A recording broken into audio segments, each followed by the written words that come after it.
This is Ferdinand the bull. He's 1 month old. The baby bull is living at Wild Kid Acres in Edgewater, where the farm owner, Gerardo Martinez, is helping to create new land for him, the goats, hey baby, All of our animals are rescues or donations. horses, llamas, and turkeys, all with the help of composting material. A pilot program with the city of Annapolis means he'll have more food scraps coming his way. And when we got here, it was littered in garbage as well as pretty bad soil. So you can see our soil right here. This is the original soil, is all sand. But over there is our first experimental pasture grass. That's rye that we decided to plant on top of the compost.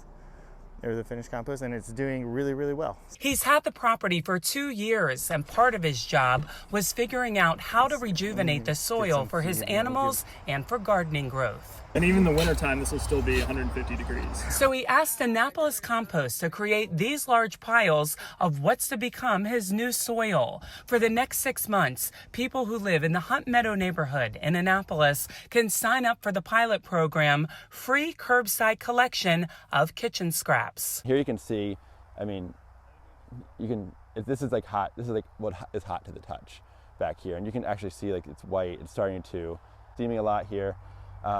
And that's just natural heat. This is all natural heat. This is all natural heat. You want to hold some? Sure. Wow. The organic soil is created by turning it over, but you don't need fire to create the heat. The pigs help too. These pigs come in and that's what they do. They have these little shovel noses. That's why they're shaped that way. They're just shovels that till the land. The food waste and the wood chips, they interact and they start to decompose and turn back into soil. And during that process, they generate this heat.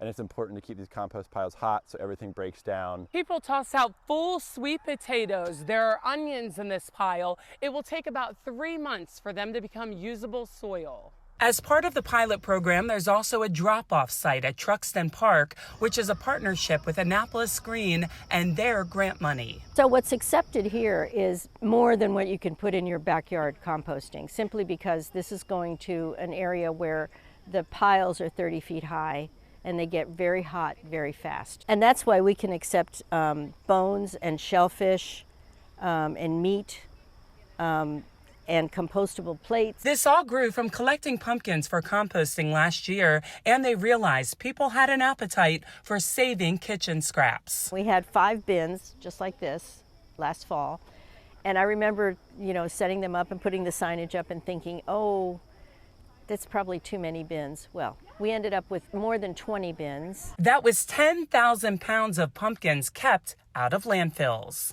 30 to 40% of food is wasted.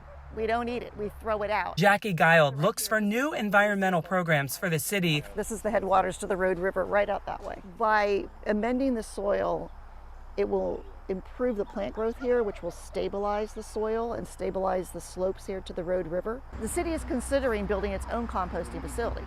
Kayla Carrillo is an Annapolis Compost customer. Instead of throwing away your food scraps, you just put them on this cute little bin that sits on your kitchen counter. It holds up all of the odors, so it's quick and easy. She plans to walk the food scraps to the bins at Truxton Park for the next 6 months. The scraps from both programs will be composted directly with local farmers and used to restore their soils and help feed their animals. For Chesapeake Bay Media's Bay Bulletin, I'm Cheryl Costello. Part of the therapy program.